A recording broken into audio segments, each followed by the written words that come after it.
Well, we got to get our fill of some college football today. There's some other games going on, but the one I'm going to focus on is Georgia Tech and Florida State earlier today from Dublin, Ireland. And I guess you could probably I'm not going to call it a barn burner.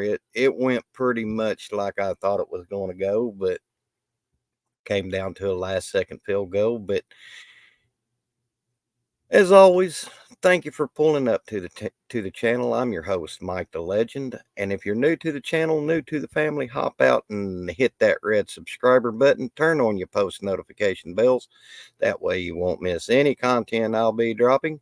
And also, could you give me a like and a comment and share the video, because it's little things like that that helps push the algorithm of YouTube, and to small content creators like me, it means a lot, and it's free.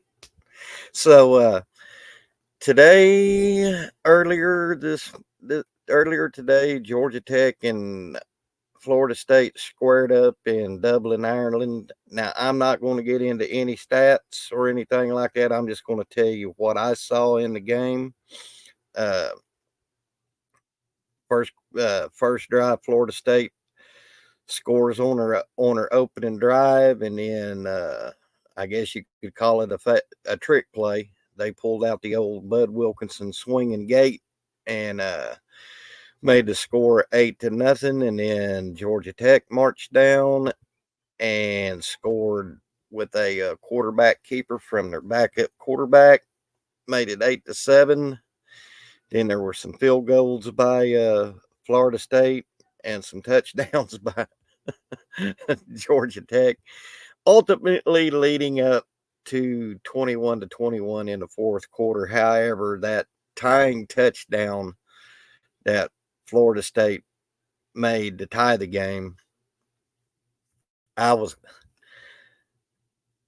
I was sitting there thinking in my mind, why as a defensive coordinator you've been stopping Florida State the whole game with your defense, and then on 4th and 6 you want to run a 3-man rush,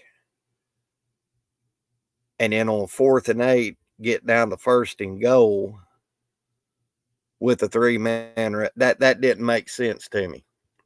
I mean, they'd been bringing the house pretty much the whole game, and then them two drives, them two fourth down plays, like I said, it tied the game 21-21. And of course, Georgia Tech about shot their self in the foot twice. One on a motion to the right when they snapped the ball, he didn't get the ball off and it hit the ground. And Florida State damn near come up with a turnover, but they got the ball back. And then there at the last, where they're trying to get into field goal range, they muff a snap and lose yardage, but they get down to field goal range and kick the game winning field goal, where the score wound up 24-21. Now, in my opinion, the only thing that kept Florida State in the game wasn't their quarterback or the running backs or the wide receivers, is that doggone field goal kicker that kicked two long field goals that kept them in the game. Had they not had that that would this score right here is what my dad, if he were alive, would tell you, that the score is deceiving, because you take out that field goal kicker and it'd have been probably 24, maybe 27-11, or maybe even 27-7, who knows, or 8. I'm sorry, but Florida State didn't get it done today. I'm sorry. I mean, that quarterback, he showed why a lot of people ain't high on him. He's still showing his inconsistencies from when he was at Oregon State. Either he's on or he's off, or when he's on, he'll go cold. I mean, he's still showing that. And and granted, they had to replace some players that went into the draft and the transfer portal, etc. I get that, but if this is the Florida State team that if they play like they played today, the Noles are in for a long, hard season because you're already 0-1 in the ACC. You're starting out bad. Now, can they clean it up? Who knows? Season's still young, still a lot of football left. But had this been a previous season up to this year when the 12-team playoff began, previous seasons, it'd have been hard for them to make playoffs. But since the 12-team, stranger things has happened. But the way that offense performed today and the defense, there wasn't enough to show me, even though it's one game. I get that. First game of the season, blah, blah, blah. But if that's what you're going to show all season, it's going to be a long season for Florida State, bar none. And like I said, DJ, I'm not even going to attempt to pronounce his last name, but he didn't show enough of me for me where in clutch time that he would be an effective quarterback when it comes down to the wire like it did today.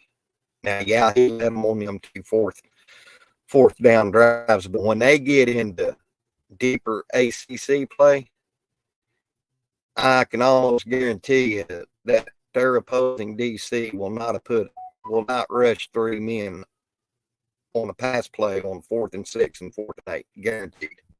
So as the competition stiffens, is Florida State? I don't think so. Like I said, it's only one game in the season, but they didn't show me a lot today. And they did not show me that they are a playoff or national championship team. Now, Georgia Tech, they likewise didn't either, but they showed me enough that they're going to be contenders in the ACC. They got a new coach from Duke, defensive coordinator. They came out to play today, guys. Ain't no doubt about it. Now, one thing that concerns me about Georgia Tech is their quarterback. Is his run game kept them in the game today. But when is it going to come time for him to win the game on his arm, where he has to actually go downfield? I'm going to need to see more out of that. But Georgia Tech showed me that they're on the right steps because they really wasn't bad last year, but they really wasn't good. But they're making steps. They in off season they got some new coaches on their staff with the DC, and I think the announcer said with the offensive coordinator. So they're making the right steps, and it showed today that they are. You went out and beat a top 10 team in the nation, and to me, they didn't play like a top 10 team in the nation, even though it was the first game of the season. So the season's still young. Maybe Florida State will prove me wrong, but for now, from what I've seen Florida State, I'm not ready to throw them to the bus or throw them out because there is still a lot of football left. But from what they showed me today, they are not a national contender football team. Now, maybe they make it to 12. If they do make it to a 12-team playoff, for right now, the way they're looking, they wouldn't survive the first round. Now, granted, I gave you your variables. You lost a lot of players last year. But Norvell's still doing Norvell things. And after today's loss, I don't look for him to be on the hot seat. It's a little lukewarm. But if he continues to throw out the team that he threw out today deeper in the season, y'all might see heads roll down down in Tallahassee if he continues to play like throw teams out like this. But like I said, it's only one game in the season. I mean, I'm just from what I seen with my two eyes watching on the screen today, it's a good game. It gave me my college football fix that I've been missing all year. But as the game went on, I'm like, this ain't Florida State. This ain't the Florida State that I remember anyway. And they just didn't show me anything today. I mean, they, like my dad would say, they looked flat, but they sparked at times, for lack of a better term. But Georgia Tech, hats off to them. They came to play today. So there's my 2 cents. You can don't even worry. I'm just giving you my opinion because I'm not a fan of either. I just from what I gathered and what I saw on the game today, that is my analysis. It's just Florida State ain't showing it to me other than their field goal kicker.